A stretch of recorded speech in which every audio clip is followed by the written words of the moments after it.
يا سيدي كن نبيلا ولو رأيت المشرق والمغرب يمتلئ شرا. أثبت على مواقف النبل، فالله لا يسقط النبلاء.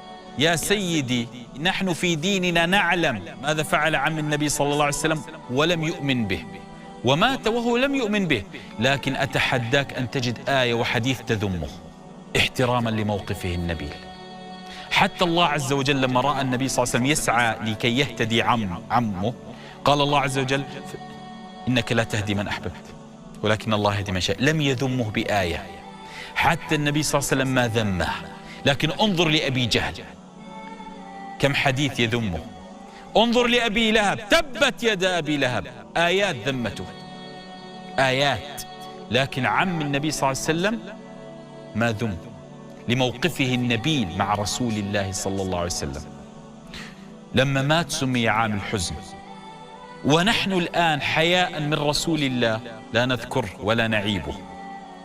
لماذا؟ لأنه وقف موقفا نبيلا.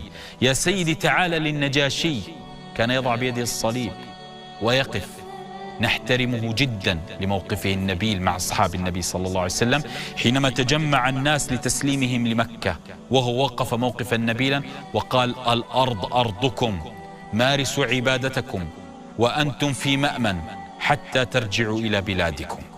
نحفظ الموقف النبيل له. يا سيدي ورقة بن نوفل وقف موقفا نبيلا مع رسول الله صلى الله عليه وسلم رغم أنه يخالف ما جاء به النبي صلى الله عليه وسلم حتى آمن بعد ذلك، والنجاشي طبعا آمن. لكن لما قال ووقف وعلم النبي صلى الله عليه وسلم عن الناموس، إلى الآن نحفظ معروف والوقفة النبيلة التي فعلها ورقة. خديجة رضي الله تعالى عنه حينما قالت والله لا يخزيك الله أبدا. كل المواقف النبيلة نحن نحفظها في زماننا هذا.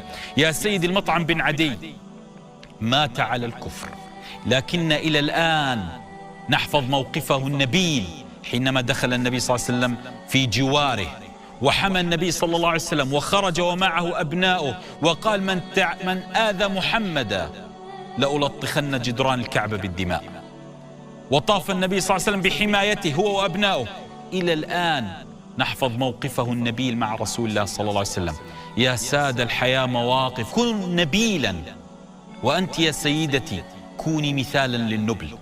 المواقف النبيلة التاريخ رغم أنفه يسطرها. إياك أن تتخلى عن مواقفك النبيلة واثبت. وإن ازدحم الناس لدفعك للهاوية كن نبيلا يا سيدي، فالنبلاء لا يسقطون ولا يخسرون، والله لا يسقطهم مهما كان دينهم.